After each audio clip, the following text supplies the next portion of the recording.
There are mistakes that people make. One of the mistakes I've seen people make is making the assumption that the person will automatically be on your committee. They can say no. You don't want to just say, I'm choosing a committee member and I've decided that you're going to be my chair. That can be off-putting to people, saying, I've decided here's what work you're going to do. Allow them to have free will to be part of this. So that's one of the mistakes. People get too familiar too quickly. We live in a world where I'm happy with people calling me Steve, but you should always default to, oh, hi, dear Dr. Jones, dear Dr., and insert their name. Showing the respect, let them say, but call me Sam or Frida or whatever they like to be called. But if you violate that early, before they've given you permission, some people can tend to just be, put off by that and say, yeah, no, I'm too busy.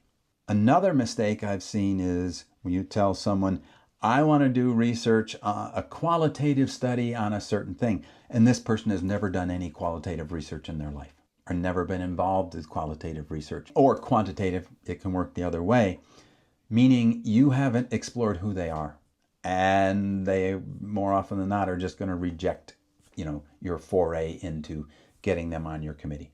Once you have found a chair, the person you want to work with, more often than not, you're going to need 1, 2, 3, maybe even 4 other committee members. Depending on your school, the composition is pretty much dictated.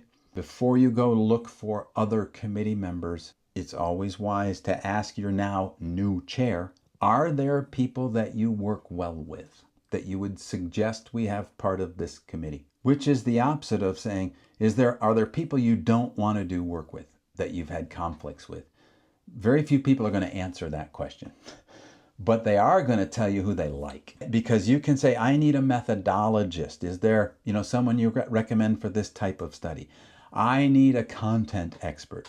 I need someone from outside the department if that's needed. And you draw on their likes, preferences, but also when you're going to ask these other people, you're now saying, Dr. So-and-so has agreed to be my chair and has suggested that I ask, see if you have interest in serving as whatever the role is on this committee on this topic. So again, you're asking them politely, you want to introduce yourself, but now you have what's almost a referred lead because you get to use your chair's name.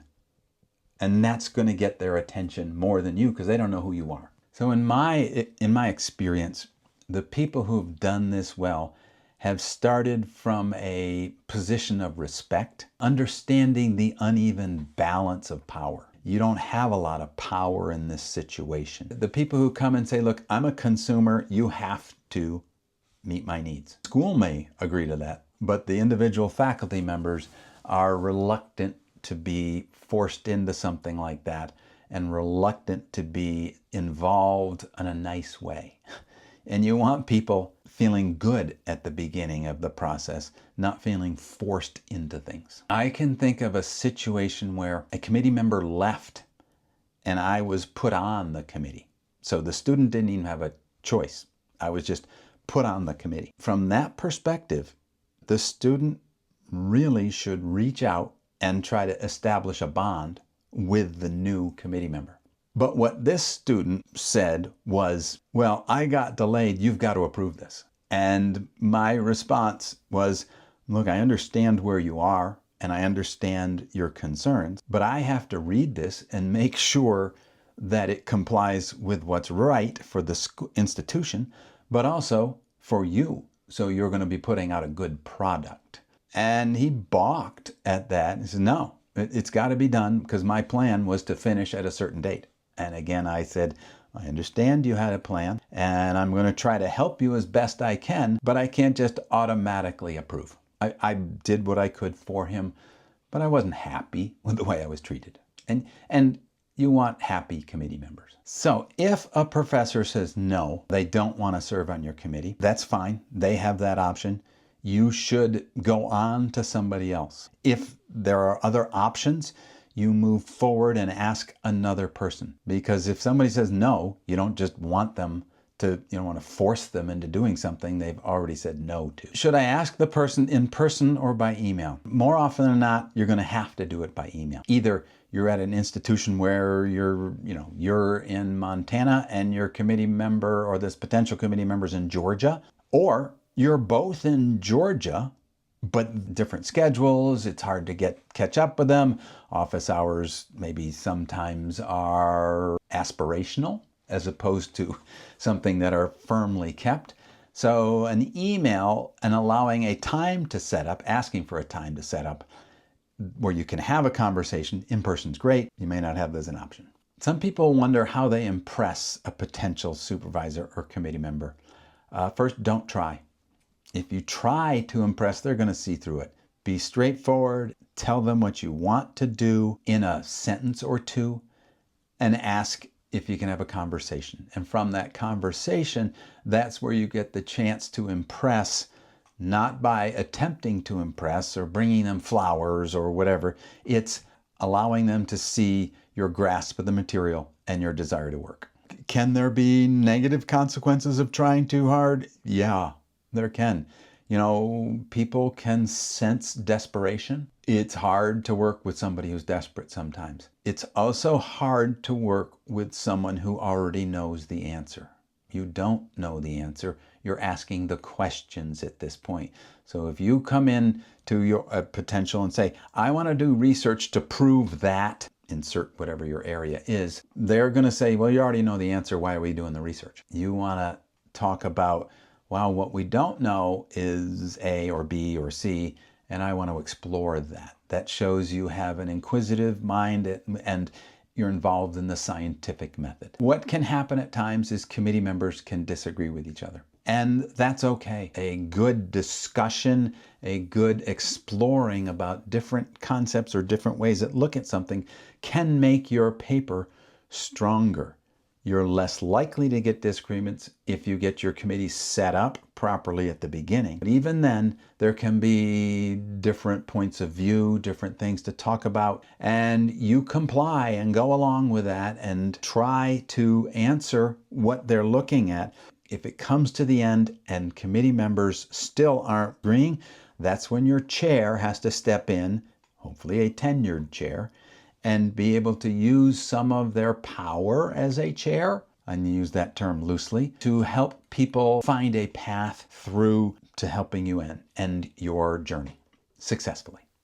Every once in a while I get a question, I want somebody outside my university to be on my committee. There are schools that say you have to have somebody from outside of your department or your school on the committee. Typically, though, they mean within the university. Sometimes you can get people from outside the university. There can be pitfalls to that. One, if your university says you need 4 committee members and they need to be 3 from your department and 1 from another department, and you want someone from outside your university, that means you now have a 5th member of your committee. And that's 5 different voices to hear. And from the other side of this, you're asking someone to be involved on your committee and do work.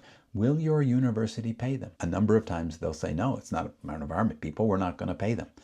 And then it gets harder for someone to put in a considerable amount of time without being paid. So these are things to think about when you do this. How many people should be on a dissertation committee is a question I've heard. 1 is ideal, because then there's only 1 you have to keep happy. What does your university say is the minimum number or the number you need?